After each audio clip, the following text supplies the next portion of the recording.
به نام خدا یکتا و به همتا. بیننده عزیز محترم سلام و درود. امید که در هر جای هستین جور صحتمند باشین. امروز پنجشنبه تاریخ 18/5/1403.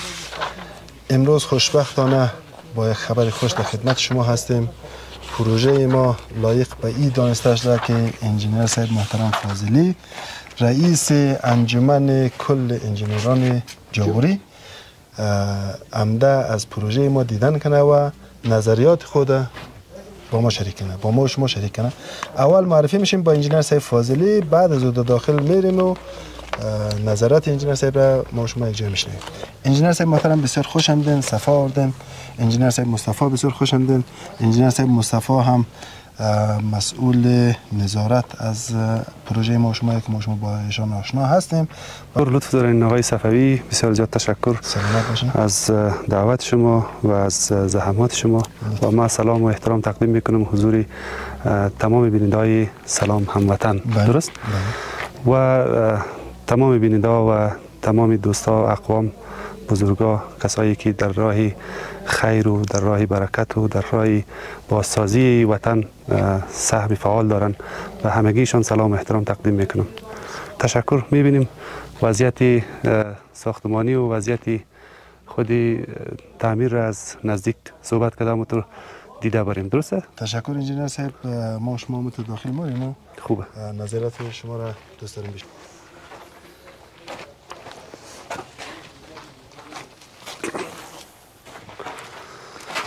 خب ما همین نقشه را که دیدم آقای صفوی و انجینر صاحب مصطفی، خوب جای خوشی و خوشبختی است که این پروژه یک نظارتگر خوبی انجینری داره، انجینر صاحب مصطفی موسوی، و من مطمئن هستم که در قسمت اجرا و تطبیق ازی با در نظر داشت نظامی نقشه های بخش مهندسی و استراکچر و پلامبینگ و الکتریکال 4 بخش از این ما مکمل پیش از اینکه چی شود ما این را یک بار دیده بودم.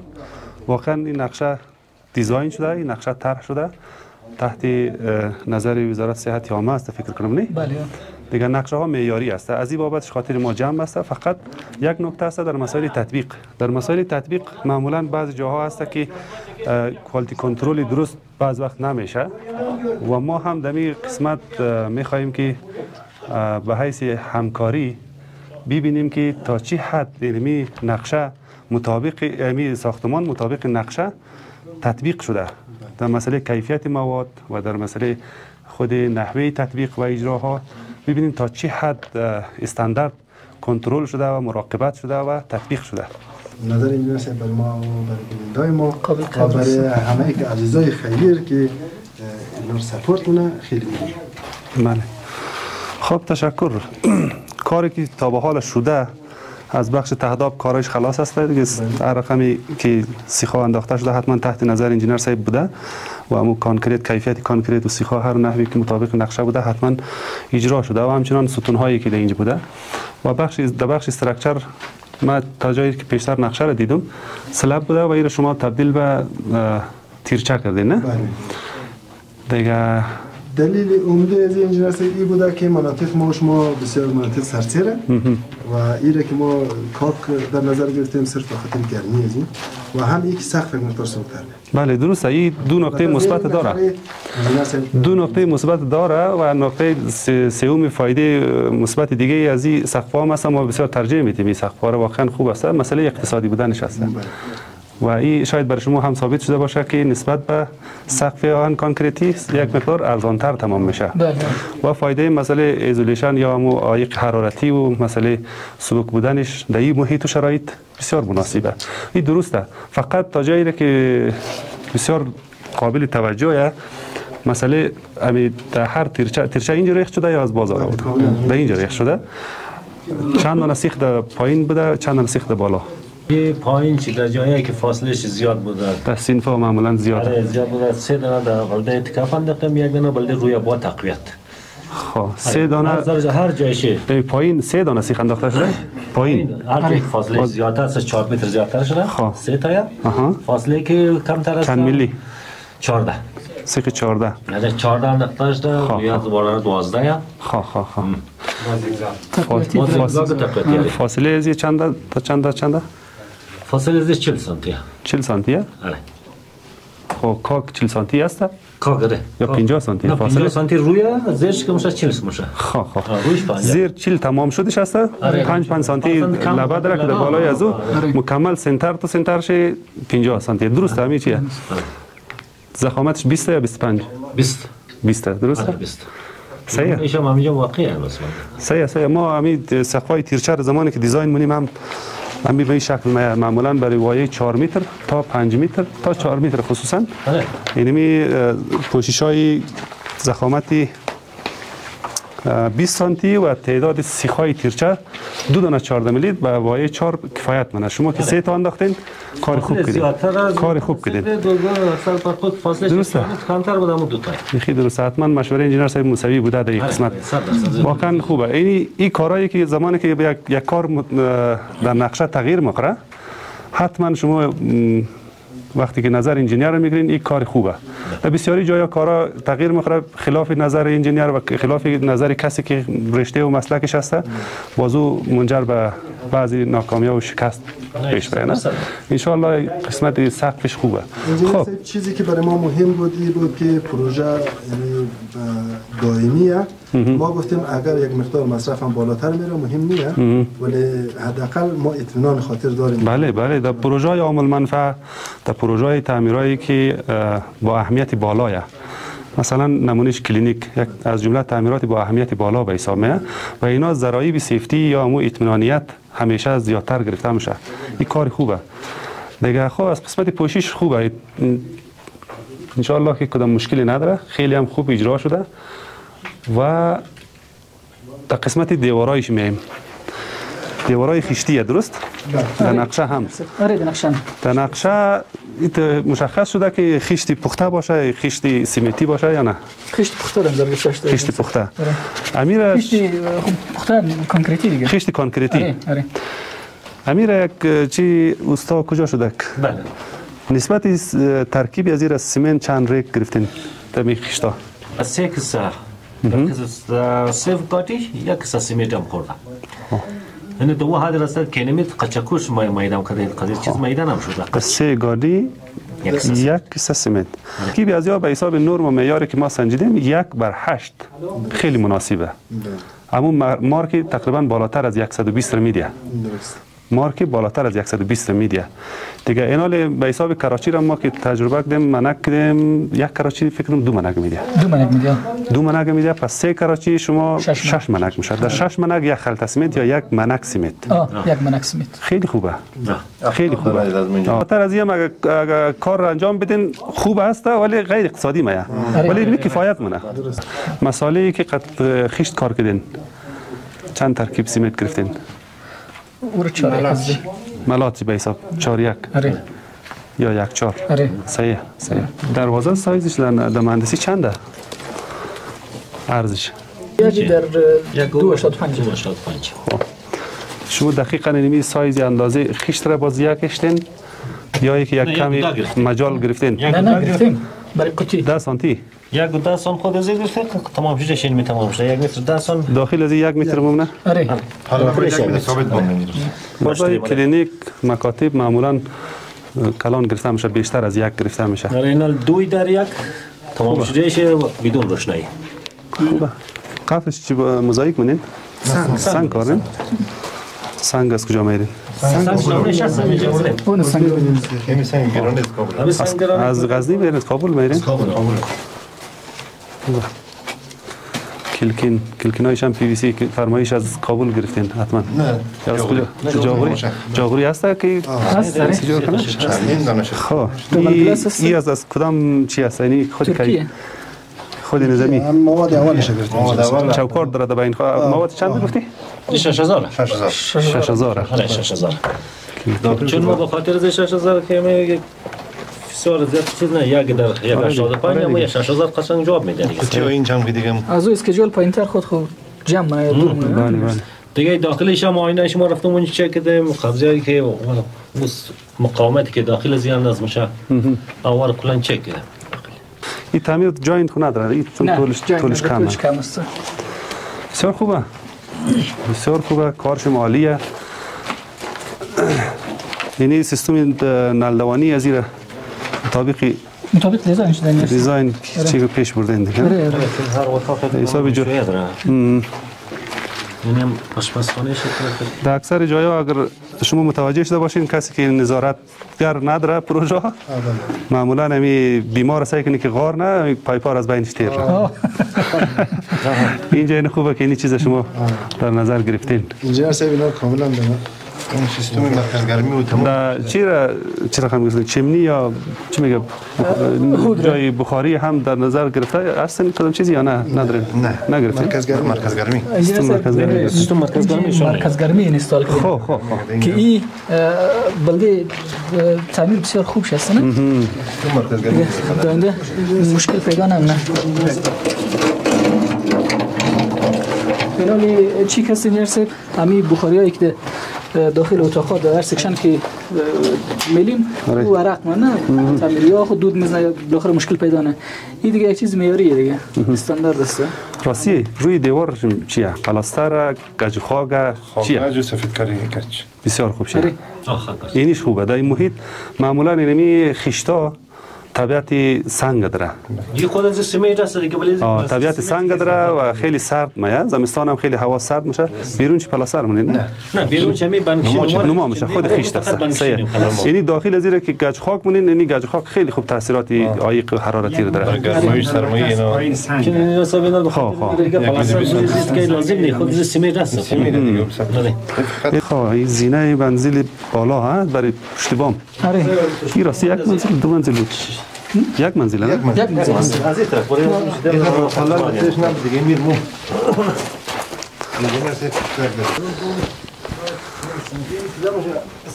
چقدر مایل سلوک دیدن همی پوش چیزی رو؟ همی به حساب شکبندی ده؟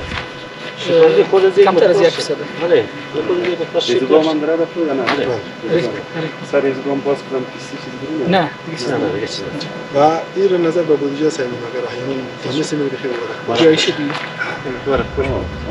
مو گفتم گاجمش زبر خراب نکنه خب خیره عالی هم تو برصورت صحیح است سیستمشون چی بسته خودی کار مواد عایق حرارت هست از خاطر به خاک نیاز نیست این پی سی یک مقدار خوب مصرف شد شاید کمی بالا بود خب خیلی بخاطر ارزش از این رو داره که طبیعتا صحیح چیز ریشه ایشتر به منزل دیگه هم دو آینده دیگه اگر این نقشه که دیزاین شده برای یک منزل است یک منزل اگر شما دایره پلان منزل دور ببینید باز حتما استراکچر از یک دفعه کنترل کنید تحت نظر این سایبا یا خود وزارت که اینمی که وقتی دیزاین میشه برای دو منزل ابعاد تغییر نه در ابعاد تغییر کنه آیا توان برداشت دو منزل داره یا نه انجینر صاحب ما خو پیش از که ستونای زیر کار کنیم یعنی گپ زی بود که ما در آینده تصمیم گرفتیم که منزل دوم بکنیم باز ما ایقات خود کلمه همزون چی کنیم تغییر کنیم خود جاغوری در کابل رفته از کابل پسنده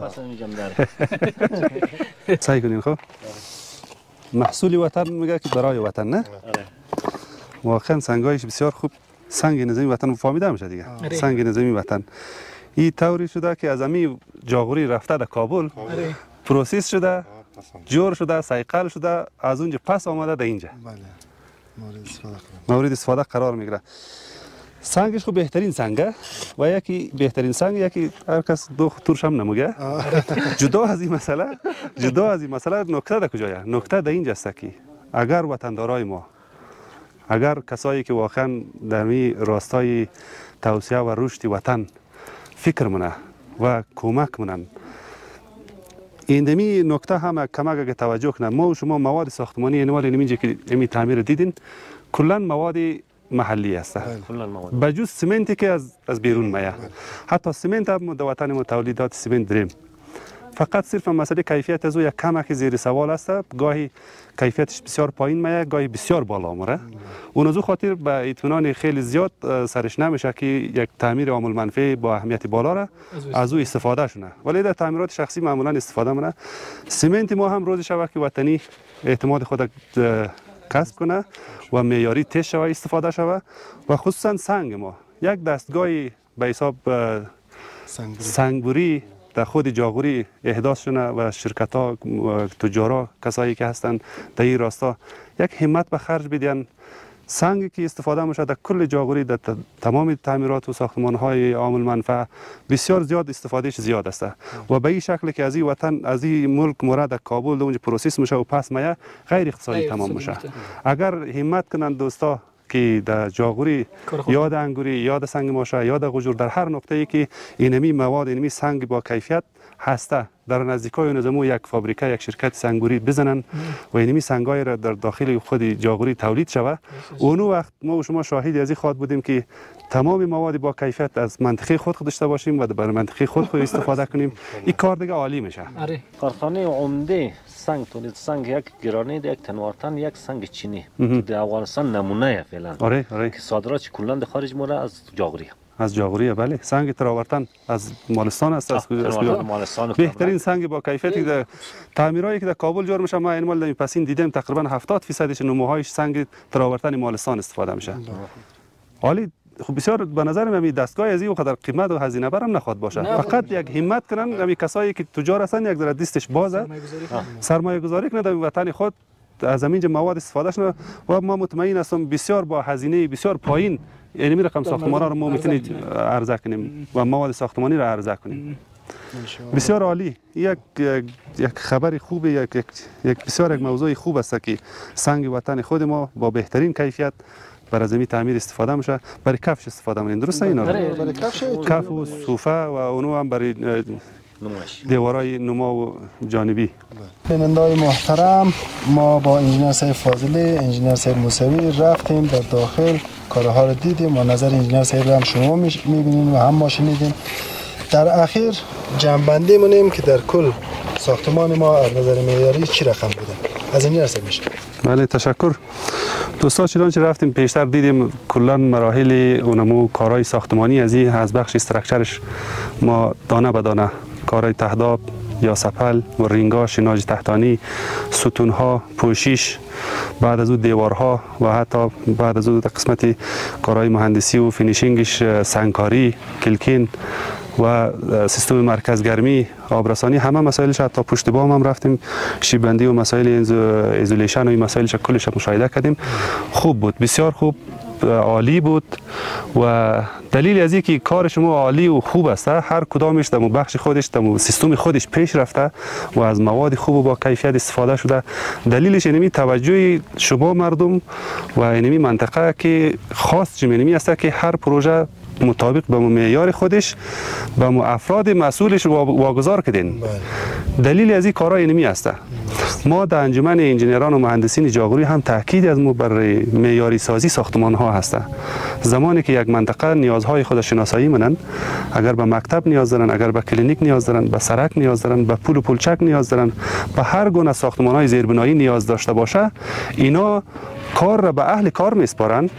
چی کار منن؟ بعد از یک شناسایی کرد در حساب انتخاب جای تعمیر خصوصا خیلی تاثیرگذار است. یک جای مناسب برای تعمیر انتخاب شود. مسئله تست‌های ژئولوژیکی است که برای خاک و نمو قابلیت برداشت، مسئله رطوبت و مسئله محیطی تاثیرات محیطی بالای نظمو انتخاب جای توسط تیم تکنیکی انتخاب میشه و شما بازم جای خوشبختی اینجا است که حداقل اینمی موضوع را در نظر گرفتین مطابق معیارات وزارت مربوطش و مطابق نیاز ساختمانی و استانداردهای مهندسی انجینیر کوالیتی کنترل در سر از استخدام کردین و نظارت میکنه.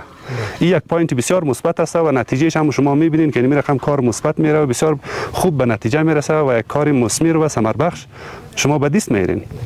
و این ما به خاطر از این موضوعات میگیم که برای دیگه مردم ها هم این موضوع باید روشن شود که شما از سپردن کار به تکدارایی که اصلا هیچ گونه کیفیت کار را نمیفهمن یا حداقل مسلکی نیستن بدون از اینکه کدام انجینیر را استخدام کنین در سرش از دیگه مردم ها این از این کار پرهیز کنه. اگر خیر تکدارای محلیشون کار پیش ببرن تاکید ما سر از است که باید آدمای مسلکی و تخصصی را در سر از او کار باید شما استخدام کنین که زیر نظر از او کارا پیش بره. تاکید ما سر این موضوع است. مسئله خود طرح مهندسی گرفته تا دیزاین استراکچرش باید دیزاین شود مطابق نیاز مطابق ساحه و جغرافیای منطقه باید مسلکی و تخصصی دیزاین شود. بعد از او در جریان تطبیق توسط انجینرهای کوالیتی کنترل باید کیفیت مواد کیفیت کار اصول نقشه، تمام مسائل انجینری تحت نظرش باید پیش بره و این کاری است که باید تمام ساختمان‌های زیربنایی باید مطابق نظامی اصول پیش بره. تاکید ما هم سر نظامی است. به خاطر از این مسائل میگیم که در بسیاری مناطق کارا که سر به خود پیش رفته دچار شکست و ناکامی شده. بعضی شکستایی را ما دیدیم، مشاهده کردیم که لازم نیست که ما نامش بگیرم. واقعا سرمایه های هنگفت در اونجا مصرف میشه و بعد سعی کنید به اثر یک غفلت بسیار اندک کلان پروژه زیر سوال میره. کسایی که کمک منن تو از حال دل از اونا باز بیا که با کدام روحیه اونا دوباره در آینده مثلا کار کنن. اینا ما گفتنی از ما برای کسایی که تمویل کننده هستن، کسایی که کمک منن که حداقل به فکر منطقه خود هستن، میخواین که منطقهشان رشد و توسعه داشته باشه. توقع ما و یا صحبت ما طرف تمویل کننده اینمی است که بعد از این من مطمئن هستم که کلگی هوشیار شده. شما هم متوجه نظامی نکته باشین وقتی که کمک میکنین، وقتی که در منطقه تان کوشش میکنین یک چیزی زیربنایی جور شوه، کار را به اهل کار بسپارین و از انجینرهای منطقه خودتان. حالی هست انجینر هر منطقه فضل خداوند انجینرها داره در به هر بخشش. کوشش کنین که کار را به اهلش بسپارین. هر کس در منطقه خودشان حداقل کوشش میکنه که هم مسئولیت بگیره و همون کار را به شکل درست و استانداردش پیش ببره. تاکید ما در این انجمن انجینران و مهندسین جاغوری هم سر این موضوع است که ما در وطن خود افتخار از این را داریم که منطقه به منطقه تا جایی که امکان داشته باشه پروژه ها را ببینیم، چون پروژه مردمی است. پروژه دولتی نیست که دولت بیاید او را نظارت کنه و مسئولیت بگیره. درست؟ وقتی که پروژه مردمی است، یعنی میرخم که خیرین کمک میکنن که یک چیزی بسازه، ما هم در توانایی خود کوشش میکنیم که بریم بگردیم از این تیم انجینری در مجموع بخوایم از هر منطقه که بره نظارت کنه، کوشش کنه تحت کنترل داشته باشه، مبادا که عمو ساختمان و نمو استراکچر دچار یک مشکل شوه، خدا نخواسته یک چیزی غیر معیاری پیش نره. درست است؟ توجه و تمرکز ما هم سر نظامی موضوع است. ما در خدمت هستیم در هر بخش انجینری که باشه. فضل خداوند جاغوری از نظر انجینری هم بسیار تیمش تکمیل شده، تکمیل است و افراد و اشخاص بسیار مسلکی و با تجربه در طول سالهای پیش در سراسر افغانستان همگی انجینر صاحبا کار کردن، تجربه دارند، در دولت کار کردن، در مؤسسات کار کردن، با کله‌باری از تجربیات و از علم و دانش در خدمت از این وطن ما هستیم. به او خاطر میگم که همین کسایی که تمویل میکنن خاطرشان از این بابت بیخی جمع باشه که ما تحت کنترل خوب تمرکز خود داریم و کوشش میکنیم که ساختمان ها معیاری و مفید و موثر برای مردم تمام شود. تشکر، سلامت باشید. انجینر صاحب بازم در اخیر شما خوش آمدید میگم. در اینجا بسیار خوش آمدین، صفا خوش باشید. و خود ما هم امیر در نظر گرفتیم، چون ما خودم اهل رسانه هستم، در جای میریم میبینیم اکثریت پروژه صرف به خاطر نظامی که یک انجینر مسلکی را استخدام کنه، اونجا به خاطر یک دستمزد اندکی که برای زود میگیره اونمو را به حساب غفلت منه که ما بادا اینو پیسه از مبره اونجا و ممکنه پروژهش دچار مشکل شود. و ما گفتیم که نه، ما وقتی که این همه مصرف میکنیم حداقل انجینر صاحب وقت نظارت مونه مسئولیتش به عهده ایشان هست و یک مبلغ ناچیزی که ما فقط همه پیسه تیل زیر در نظر گرفتیم از زیرک میاد تا اینجا اونمو پیسه تیلش در نظر گرفتیم و حقوق بالایی هم برای در نظر نگرفتیم. حداقل اینمی ما میتونیم با خیال راحت و آسوده همه پروژه را تطبیق کنیم و تکمیل کنیم. بله، بسیار عالی. و از دوستا و عزیزایی که قصد از این پروژه عامل منفعه داره، ما بازم از اونا خواهش می‌کنیم که حتما کارش زیر نظر انجینر باشه، انجینر مسلکی. تشکر.